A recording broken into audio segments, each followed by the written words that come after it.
लालू प्रसाद यादव की एक बेटी चुनाव जीत जाती है, एक बेटी चुनाव हार जाती है।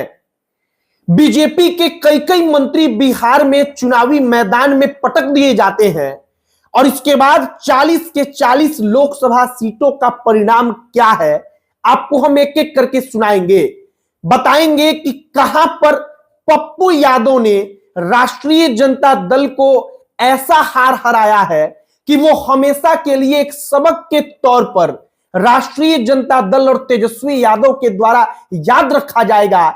जो पूर्णिया में पप्पू यादव ने किया है उस पर आने वाले कई दिनों तक चर्चा होगी। एक एक करके 40 का 40 लोकसभा सीट जो बिहार में है उसका परिणाम आपको हम बताएंगे, लेकिन उससे पहले हमारा नमस्कार स्वीकार करिए। हमारा नाम मोहित कुमार सिंह है और अब आइए एक एक सीट के ऊपर कि कौन सीट कौन सी पार्टी जीत गई। सबसे पहले अगर हम बात करें वाल्मीकि नगर की तो सुनील कुशवाहा जेडीयू के टिकट पर चुनाव जीत चुके हैं। इसके बाद पश्चिमी चंपारण डॉक्टर संजय जायसवाल बीजेपी के पूर्व प्रदेश अध्यक्ष चुनाव जीत चुके हैं। इसके बाद अगर आते हैं पूर्वी चंपारण पर तो राधा मोहन सिंह जिनके बारे में कहा गया कि स्थिति खराब है वो चुनाव जीत चुके हैं।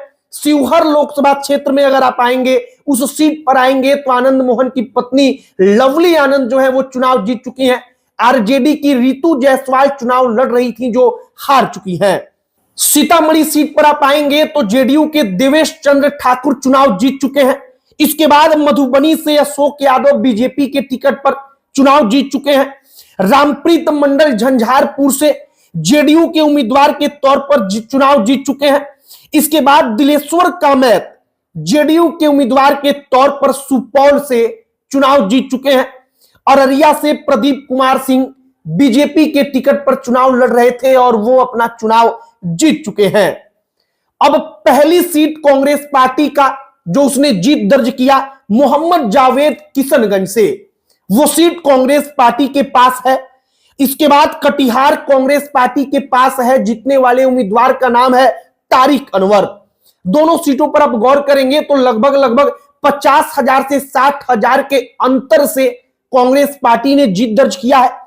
अब पूर्णिया सबसे ज्यादा महत्वपूर्ण सीट जहां पर तेजस्वी यादव और पप्पू यादव को लेकर चर्चा हुई, उसे पप्पू यादव ने जीत लिया। कितने के अंतर से? तो 23,000 के अंतर से। और जो जेडीयू वहां पर चुनाव लड़ रही थी वो दूसरे नंबर पर, और आरजेडी उम्मीदवार का वोट आप अगर चेक करेंगे देखेंगे तो आपको लगेगा कि कोई निर्दलीय उम्मीदवार उतना वोट पा लेता है। मतलब इतनी शर्मनाक वहां पर आरजेडी की स्थिति हुई है। इसके बाद मधेपुरा पर आइए, दिनेश चंद्र यादव जेडीयू के चुनाव जीत चुके हैं। दरभंगा पर आएंगे तो गोपाल जी ठाकुर बीजेपी के चुनाव जीत चुके हैं। मुजफ्फरपुर में आएंगे तो डॉक्टर रामभूषण निषाद बीजेपी के चुनाव जीत चुके हैं।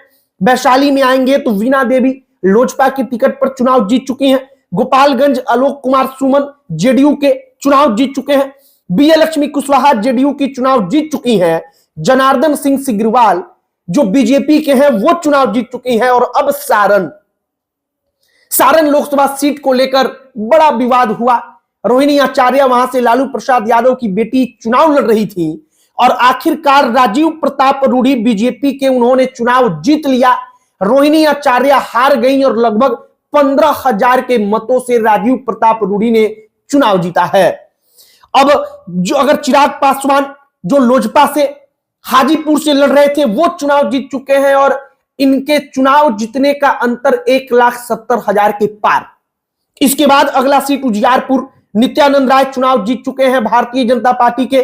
समस्तीपुर से शांभवी चौधरी सबसे कम उम्र की उम्मीदवार जिसने चुनाव जीता है, बिहार की शांभवी चौधरी समस्तीपुर से लोजपा के चिराग पासवान की पार्टी के टिकट पर और 1,87,000 से ज्यादा मतों के अंतर से।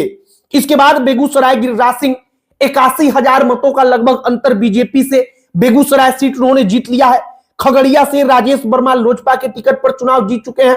अजय मंडल जेडीयू भागलपुर सीट वो जीत चुके हैं। इसके बाद बांका सीट गिरधारी यादव जेडीयू, मुंगेर जहां पर टफ फाइट कहा जा रहा था लल्लन सिंह ने चुनाव जीत लिया है 80,000 से ज्यादा मतों के अंतर से। नालंदा में कौशलेंद्र कुमार जेडीयू के 1,59,000 के ज्यादा मतों के अंतर से चुनाव जीत लिया। नीतीश कुमार का गृह जनपद है नालंदा।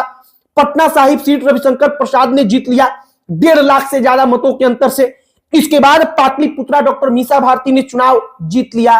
लालू प्रसाद यादव की बेटी रामकृपाल यादव को चुनाव हरा कर उन्होंने चुनाव जीता है। इसके बाद अगला नाम आरा में सुदामा प्रसाद जो है माले के लेफ्ट पार्टियों के, वो आरके सिंह को चुनाव हरा देते हैं। बक्सर में सुधाकर सिंह जो है राजद के, वो मिथिलेश तिवारी जो बीजेपी के थे उनको चुनाव हराते हैं। मतलब कि बक्सर जो आरजेडी है उसके कब्जे में। मनोज कुमार सासाराम से चुनाव जीतते हैं कांग्रेस पार्टी के टिकट पर। काराकाट से राजा राम सिंह भाकपा माले लेफ्ट पार्टी के उम्मीदवार और पवन सिंह उपेंद्र कुशवाहा दोनों यहां से हारते हैं। इसके बाद जहानाबाद डॉक्टर सुरेंद्र प्रसाद यादव राजद के टिकट पर जीतते हैं।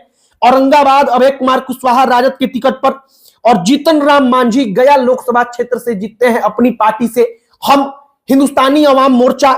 इसके बाद विवेक ठाकुर नवादा से जीतते हैं बीजेपी के टिकट पर। और सबसे अंतिम जो एकमात्र बचा है जमुई, जहां से चिराग पासवान इसके पहले सांसद थे, वो सीट चिराग पासवान ने, उनकी पार्टी ने अरुण भारती को चुनाव लड़ाया था, जो रिश्ते में उनके जीजा हैं या उनके कोई रिश्तेदार हैं, उन्होंने वो सीट जीत लिया है। पप्पू यादव की सीट पर विशेष तौर पर चर्चा होगी। सीवान में आरजेडी हारी है, इस पर विशेष तौर पर चर्चा होगी। और इन तमाम जगहों पर और कौन सी सीट आप चाहते हैं जिस पर हम चर्चा करें, कमेंट बॉक्स में लिखकर बताइएगा। बाकी ये 40 के 40 लोकसभा सीट का परिणाम था।